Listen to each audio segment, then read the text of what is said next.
Network Radio.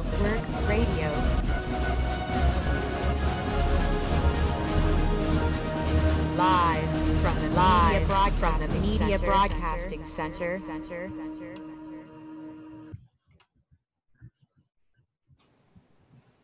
And good evening, everybody. I'm Mark Russell with the Media Broadcast Center and Welcome to the Talk. And I'm here with Eric Wilkinson from Waking Up to the Truth. How you doing, Eric?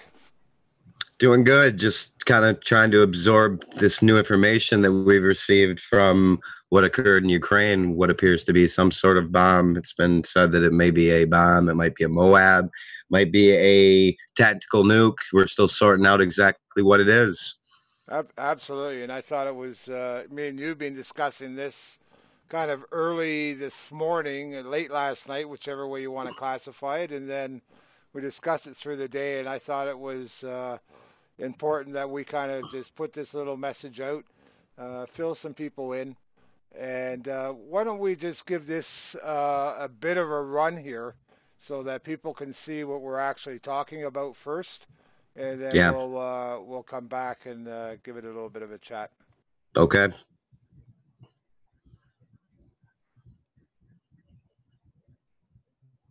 Alrighty. Let's see if we can get this to go. Back on that side. Yeah, we still have not heard anything from the mainstream media, not a peep about it. Haven't seen it anywhere, reported anywhere. An explosion that different reports have said from between 10 to 20 miles, as far out as 20 miles, the radius of the explosion. I've heard it could have been a depot, could have been an ammo depot. I've heard it was hitting a residential area. Ukraine newspapers and Russian newspapers are reporting conflicting stories, confusing us again. And how did they know exactly where to hold that camera, by the way? They knew exactly where to put it from start to end of that explosion. So that you were meant to see that. Well, I think, too, it's only 33 seconds long, so we'll run it again and let people actually hear so that they can actually see. Maybe one of the things you can pay attention to, one is the camera location, and the other is just the sound difference, and then wait for that air blast you're going to see towards the end of it as well.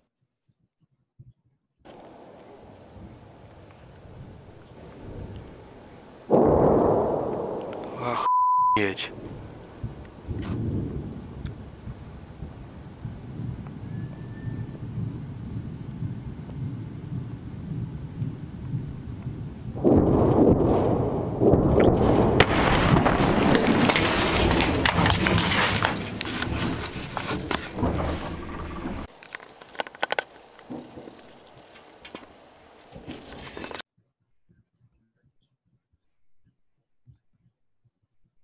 All right.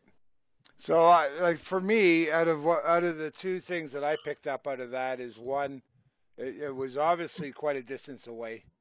You can tell the sound between the light and then the sound actually reaching the audio device, and then how long it actually took for that air mass to come in afterwards was a good 15 seconds as well. Right. I'm not too concerned about how they were placing the camera there, because obviously with some kind of a bombing or a placement, they're already used to this conflict. So they got the warning signs of planes or small arms fire in the area in the first place before the big explosion. So I don't think it would be that uncommon with the activity the 2-3 minutes or 15 minutes before it for somebody to be shooting over in that area just by the sound that would be there. Sure. It looked... We don't even know exactly what it was yet, to even be speculating to that point. I agree on that, too. And I myself, too, don't want to do any kind of speculation. But what I more was concerned about this, Eric, was this is only another thread in the overall picture of what's going on in Ukraine. And we've been discussing it for the last couple of weeks. So this kind of follows up with some of the updates that we've been talking about. And now this also is a direct reflection, I think, as far as timing goes, with the announcements of arms going in, with the latest meeting between Putin, the German chancellor, and the French minister over talks this week. That rhetoric just keeps on getting higher and higher. And I really wanted to put this out today, and we don't want to be part of this fear porn. We don't know what the explosion is. We don't know if it's nuclear. We don't know general facts. But I do think it's important to put those threads together as well. Yeah, and we do know that the mainstream media is not reporting on it at all. We do know that. Yep. So I know with our discussions, Wake Up to the Truth has been following a lot of the Ukraine, and you got an announcement for this week as well, right? Yeah, on Thursday, we have a great Ukrainian couple who still have family over there who've been giving me dynamite details about what's really going on over there, and very excited about it. Thursday from 9 to 11, we'll have them on between 10 and 11, and very smart people that will give you the lowdown. Generally, the U.S. Is being led to believe that the resistance army is actually the bad guys, but they're actually the good guys. The ones who are in charge are part of a vicious ultra-right gang called the Reich Sector, and they're the ones who run things over there. And they're really bad dudes. They're anti-Semites, and they need to be stopped. And yet the U.S. government is talking about sending $5 billion of deadly aid to these neo-Nazi organization over there. And what kind of signal is that going to send to Russia? What would you think if Russia decided to give $5 billion worth of aid to somebody we were fighting in a war? I think we'd be at war with them. So this is really, really perilous waters we're treading here, Mark. And it's been making me, it's had me on edge for about a month now. Russia's arsenal is built up so high now. They have so many more nuclear weapons than we do. They have advanced stuff. They have a sub I saw the other day that even the U.S. military said they're unable to detect. So I mean, this is scary stuff. They're not scared. In their eyes, we're the terrorists. And you know what? We've been the terrorists. We've been the guys going in there and shaking them down and beating them down for so long. I think the rest of the world probably does view us as the terrorists now.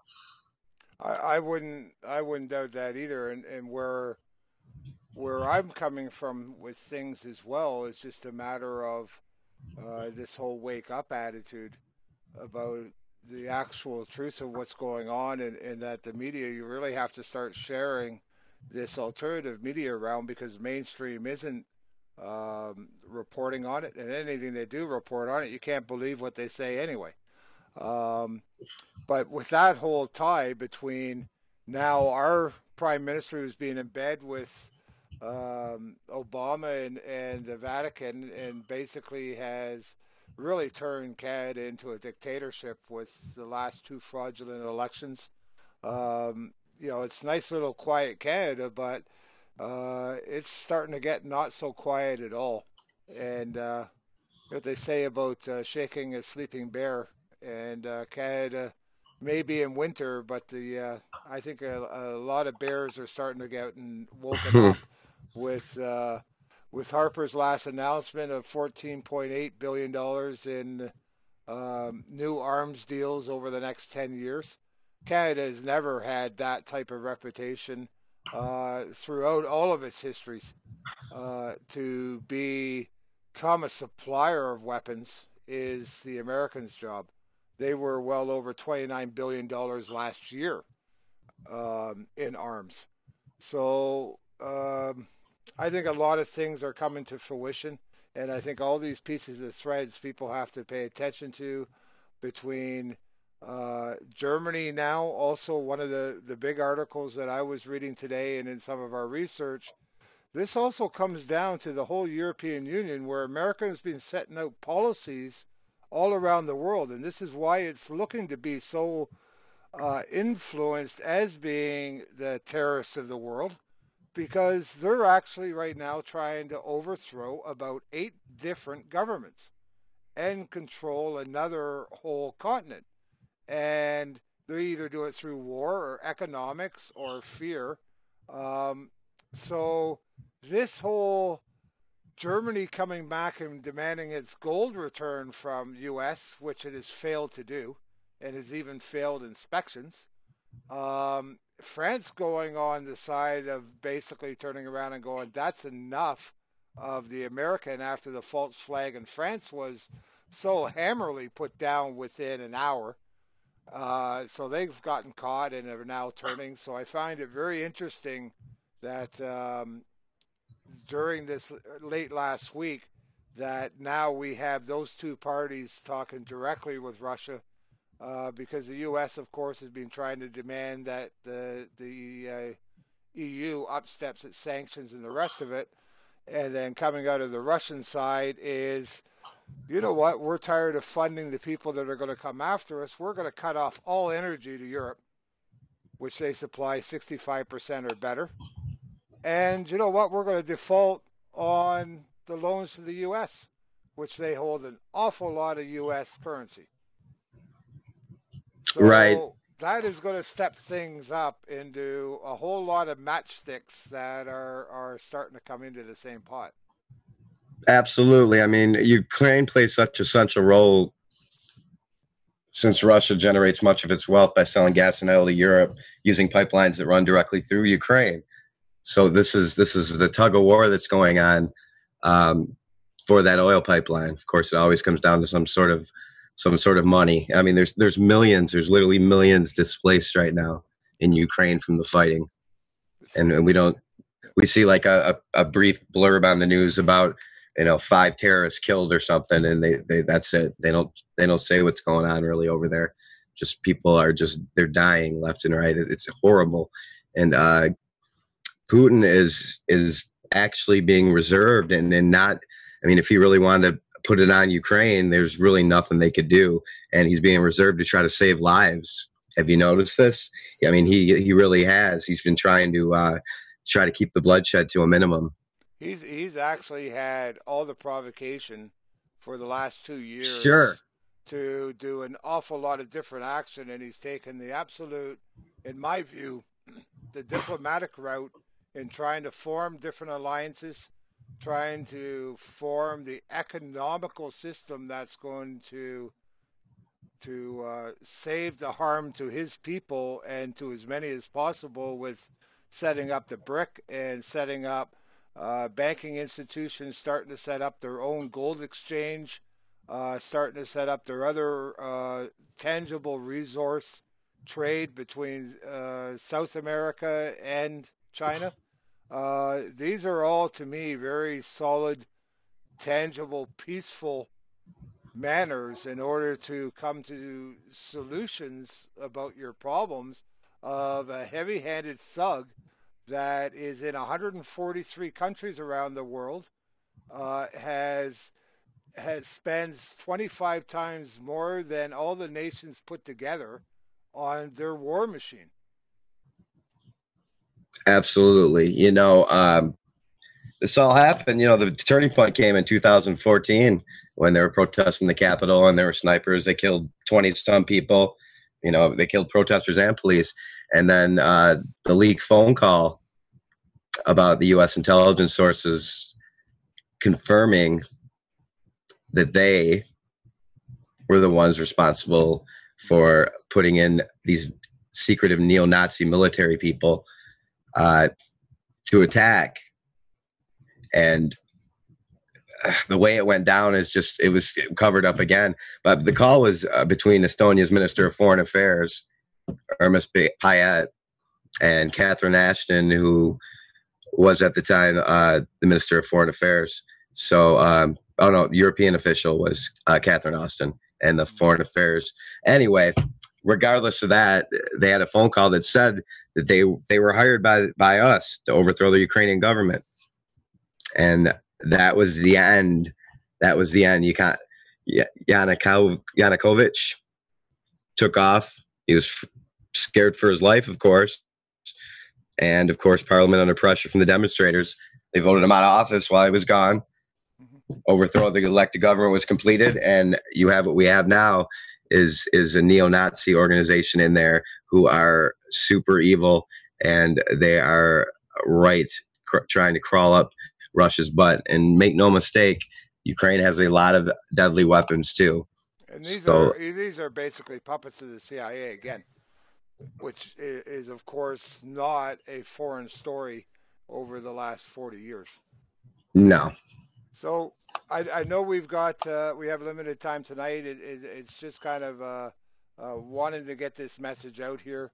I know one thing that I also wanted to really express, and what I noticed the most this morning with talking with a number of my contacts was, this is really seeing these threads come together and everything else, and studying history and how much we do study and try to uncover truths.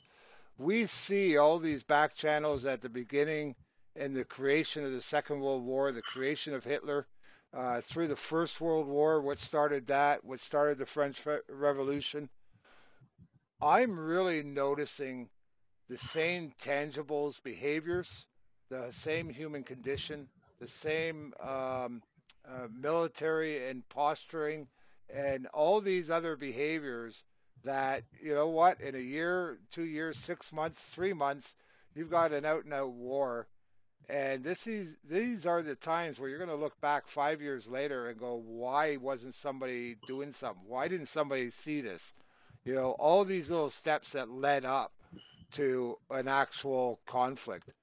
And I really challenge us as mankind and us as individuals to stop looking at our government, stop looking at everybody else to solve the problems. The problems are us.